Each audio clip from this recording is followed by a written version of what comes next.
Fake captcha job के legal notice से कैसे बचें, पूरी जानकारी मैं देने वाला हूं आपको। आपको पता है कि मैं आपको अपने कॉल मी फॉर एप्लीकेशन का आईडी दिया हूं ताकि आप मुझे कॉल कर सको। तो अभी हाल में ही मुझे एक कॉल आया था, एक पर्सन का, बहुत ज़्यादा वो परेशान थे, ठीक है, और उन्होंने अपने प्रॉब्लम्स के बारे में बताया। वो कैप्चा फ्रॉड जॉब के चक्कर में पड़ चुके थे, लगातार लीगल नोटिस उनको आ रहा था। क्या बात हुआ, थोड़ा मैं रिकॉर्ड, मेरे फोन पर जब भी बात होता है तो रिकॉर्डिंग हो जाता है ऑटोमेटिकली। मैं थोड़ा सा रिकॉर्डिंग आपको सुनाना चाहूंगा, थोड़ा सा रिकॉर्डिंग सुन लीजिए इसका, तो आपको समझ में आएगा। मेरे से बात हुआ था। हेलो। हाँ जी। हम अभिषेक जी से बात कर रहे हैं। जी अभिषेक बोल रहा हूँ, आप बताइए आप कौन बोल रहे हैं? हम तन्मय बिरला बोल रहे हैं। हाँ तन्मय जी बताइए। अभी हम मतलब क्या हुआ, मैंने एक ऑनलाइन जॉब के लिए अप्लाई किया था। जी हाँ, उसमें मतलब क्या हुआ, ये मार्डर सॉल्यूशन ऐसा एक कंपनी था। जी। हाँ, उसमें हमने अप्लाई किया। फिर हमने वो जॉब मतलब इतना मतलब 7 दिन में 7,000 कैप्चा अपलोड करने के लिए बोला था। मतलब 7,000 कितने दिनों में? 7 दिन में। बिल्कुल ठीक है, अच्छा आगे बताइए। हाँ, फिर हमने तो तन्मय जी से बात हुआ था मेरा। रिकॉर्डिंग 10 मिनट का है, तो मैं पूरा नहीं, मैं आपको संक्षेप में बताता हूँ कि इनका जो ये क्विकर पर अपना देखे थे कि भाई एक जॉब प्रोवाइड कर रहा था, अच्छा सैलरी दे रहा था, तो हम उन्होंने उसके लिए ज्वाइन किया, लिंक को क्लिक करके उनसे बात किया।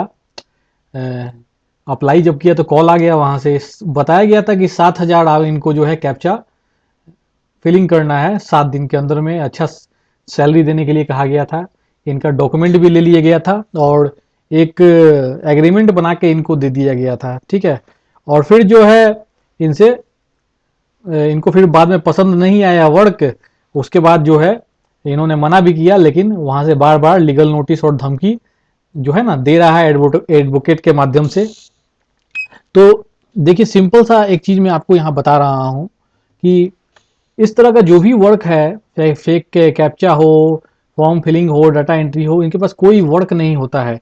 इनका सिर्फ एक ही मकसद होता है, आपको फ्रॉड का शिकार बनाना, ठीक है। इनके पास कोई काम नहीं है, आप काम को कंप्लीट कर दो अच्छे से या फिर नहीं कंप्लीट करो, या फिर काम करते समय इनके माध्यम से कोई डिस्टरबेंस पैदा कर दिया जाए वेबसाइट पर, किसी भी तरह से आप काम करोगे, ये आपको यही बोलेंगे अंत में कि आपने जो है काम को सही तरीके से कंप्लीट नहीं किया है, बहुत सारा एरर्स है।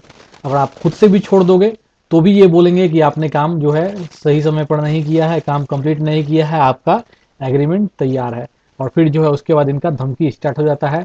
10,000, 20,000, 50,000, 1 लाख का ये लोग डिमांड करते हैं और बोलते हैं कि आप पैसा दीजिए, नहीं तो हम आपके ऊपर पुलिस एफआईआर कर रहे हैं।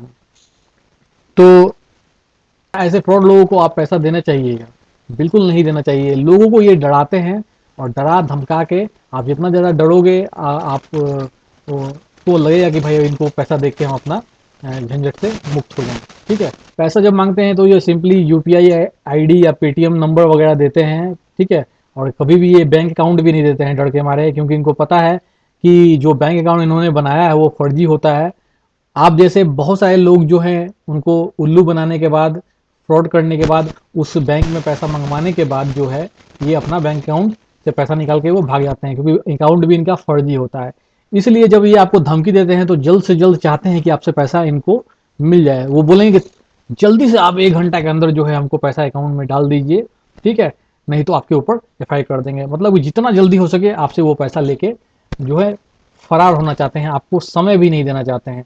तो इस तरह के चक्कर में कभी भी ना पड़े। इससे बचने का सिर्फ एक ही तरीका है, इनसे बात ही ना करें। अगर इनका धमकी आता है ईमेल पर तो ईमेल को स्पैम कर दीजिए, ब्लॉक कर दीजिए।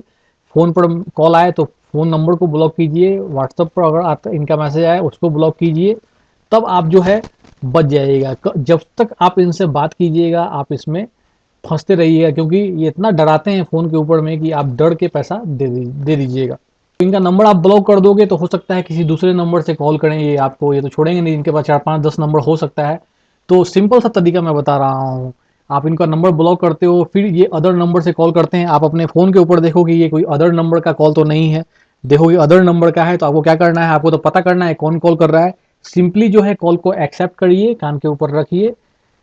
निश्चित है कि अगर वही व्यक्ति कॉल कर रहा है फ्रॉड आदमी, तो आपको बोलेगा कि मैं फलाना कंपनी से बोल रहा हूँ, आपने काम कंप्लीट नहीं किया। जैसे ही ऐसा बोलता है तो आप कीजिए hello hello hello hello hello, करते करते जो है ना वो भी नंबर ब्लॉक कर दीजिए। 2 नंबर ब्लॉक, हो सकता है कि उसके पास और भी नंबर हो। फिर दूसरे नंबर से कॉल करेगा, आप देखोगे अनजान नंबर है, और फिर से कॉल को एक्सेप्ट कीजिए।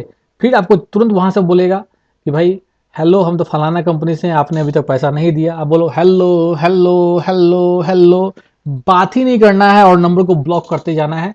कितना नंबर रखोगे तुमको, ठीक है, कितना नंबर दिया होगा, 5 10 20, कितना नंबर, हम ब्लॉक करते करते तुम्हारा जो है ना पूरा बर्बाद कर देंगे तुमको। ये चीज जो है आपको करना है। तो बात किया वो फंसा, जो बात किया वो डरा वो फंसा। सिंपली बात आपको नहीं करना है, क्योंकि आपने कोई गलत काम नहीं किया है। सिंपली कभी भी अपना डॉक्यूमेंट किसी को नहीं दीजिए ऑनलाइन में इस तरह के फ्रॉड काम के लिए, नहीं तो फिर आप बहुत बुरे फंस सकते हैं। हमारे पास जो है बहुत सारे फ़ोन आते हैं, उसमें से एक रिकॉर्डिंग आपको केवल मैंने सुनाया, और भी बहुत सारे रिकॉर्डिंग मेरे पास अवेलेबल है। लेकिन मेरे पास जो है ना वीडियो को लंबा करना नहीं है, आपको इस प्रॉब्लम से निकालना है। ठीक है, बहुत बहुत धन्यवाद।